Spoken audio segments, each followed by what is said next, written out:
Assalamualaikum warahmatullahi wabarakatuh. Segala puji hanya milik Allah, Tuhan pencipta alam semesta yang telah memberikan kita berjuta-juta beribu-ribu kenikmatan. Dan alhamdulillah kita masih diberikan sehat walafiat pada hari ini. Tak lupa salawat serta salam mari kita junjungkan kepada baginda kita Nabi besar Muhammad Sallallahu Alaihi Wasallam yang telah membawa kita dari zaman jahiliyah hingga zaman Islamiyah. Perkenalkan, nama saya Hamdan Ramadan dari Prodi Hukum Keluarga Islam, Fakultas Agama Islam, Universitas Ibnu Khaldun Bogor, yang akan memberikan tanggapan terkait tragedi yang terjadi di Ciomas, Kabupaten Bogor, yaitu tragedi robohnya Majelis Ta'lim.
Pada September 2025, sebuah bangunan Majelis Ta'lim di Ciomas, Kabupaten Bogor, roboh saat acara peringatan Maulid Nabi Muhammad Sallallahu Alaihi Wasallam, menyebabkan puluhan orang terluka dan beberapa korban jiwa.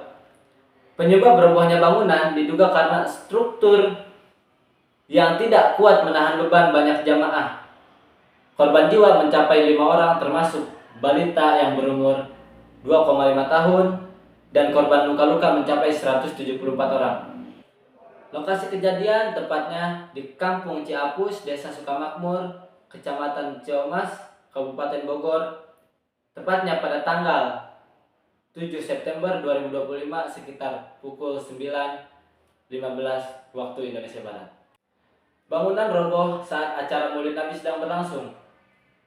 Banyak warga, terutama perempuan, berada di dalam bangunan tersebut. Pihak berwenang segera melakukan evakuasi dan pertolongan medis.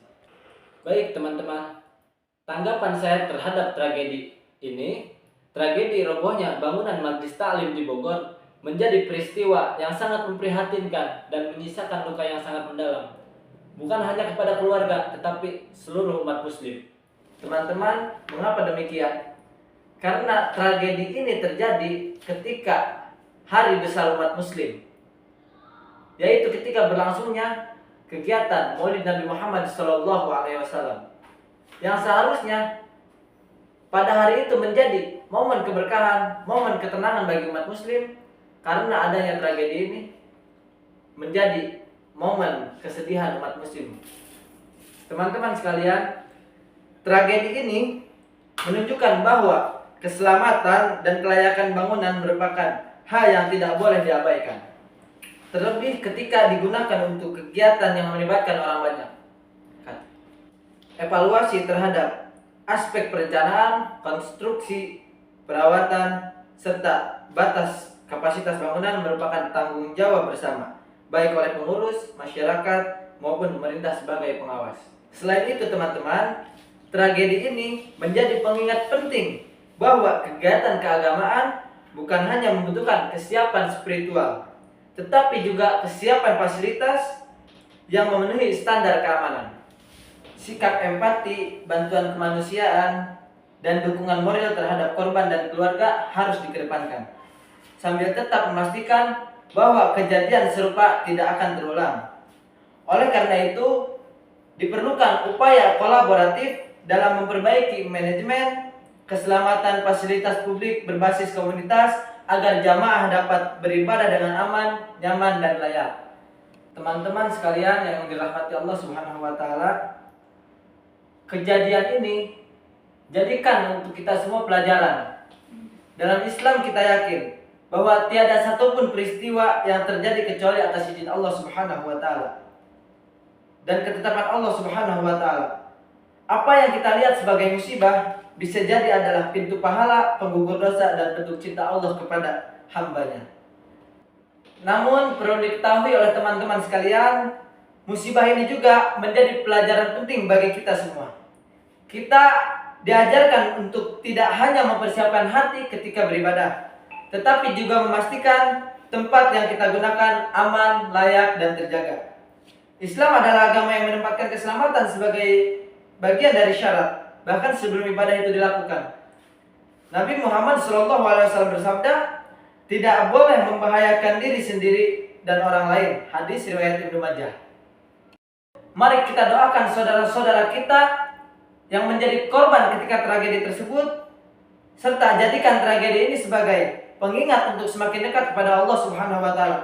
Karena kita tidak pernah tahu kapan waktu kita dipanggil pulang ke rahmatullah. Dan bagi keluarga yang ditinggalkan, ingatlah bahwa Allah tidak akan menguji suatu kaum di luar batas kemampuannya. Di balik air mata ada pahala, di balik rasa sakit ada ketabahan yang Allah siapkan sebagai hadiah. Mari kita doakan bersama-sama saudara kita sekalian yang menjadi korban tragedi tersebut, semoga disehatkan kembali oleh Allah Subhanahu wa taala. Dan kepada yang telah tiada, mari kita doakan semoga diterima oleh Allah Subhanahu wa taala dan meninggal dalam keadaan husnul khatimah. Amin amin ya Allah ya rabbal alamin. Dan untuk keluarganya semoga diberikan ketabahan. Amin amin ya Allah ya rabbal alamin. Rabbana atina fid dunya hasanah wa fil akhirati hasanah wa qina adzabannar. Amin walhamdulillahi rabbil alamin. Baik teman-teman, sekian dari saya, kurang lebihnya saya mohon maaf. Apabila ada kebenaran itu datangnya dari Allah Subhanahu wa taala, dan apabila ada kesalahan itu datangnya dari saya pribadi. Khudmah sopa wa da'ma kadar. Akhirul kalam. Assalamualaikum warahmatullahi wabarakatuh.